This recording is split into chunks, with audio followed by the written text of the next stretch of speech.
what got you into covering the WNBA? Yeah, man. To be honest, like I always knew it was there. Growing up, and in college and stuff, I wasn't really fond to it. However, when I graduated from Rutgers in 21, it was in the peak of the pandemic, and it was really hard to get opportunities and it was kind of tough. So, I kind of turned my eyes to something that probably wasn't getting a lot of coverage and needed media coverage, the NFL and college football has all the media coverage in the world, so I couldn't break into there.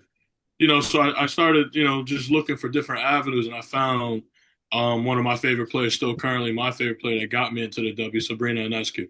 I was Okay. looking at professional teams in the area. I'm located in Jersey, so Jersey, New York, Connecticut area, Yeah. and Sabrina, I love Sabrina since Oregon. So, I started going to couple games, and back then those games was like 15, $20. You know what I mean? So it was nothing. I was going to those games, and I realized the product was really good. Like it was just like people just didn't know about it. Yeah. It was just as exciting. Obviously a little off the skill level of the NBA a little naturally, but it still was exciting. It was great basketball. You know what I mean? So I started getting into it as a fan, and I was like, bro, I think I could see myself covering this. And eventually 2020, yeah, 2021, 22 was my first year covering the Liberty, and never looked back since, man. Never looked. So I thank Sabrina and Eskin New York Liberty for breaking me into it.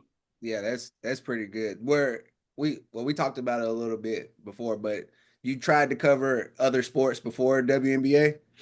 Correct. I did. I mean, like anyone else, I grew up on football. I played football in college. So it's just all I knew. And I knew NBA and all. Like I was a fan and lover of sports, but all those things are so populated and so overpopulated. There's a bunch of new guys trying to get in. There's a bunch of old guys that have been doing it 20, 30 years that's still in.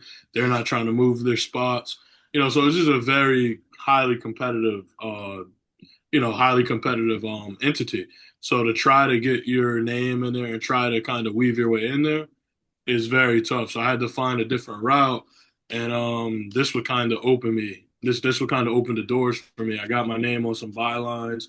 People Yeah. started to recognize me. Went viral a few times, and from there, people reached out, and that's how opportunities and stuff have come from. Now I get the opportunity to cover the Giants, the Jets, etc. Yeah. That's pretty cool, man. That's pretty cool. Yeah. And guys, you'll see you go on his page or anything. Your man's on the wood, all right? He's right there. He's in the know, man. He's with his people. Um, Yeah. well,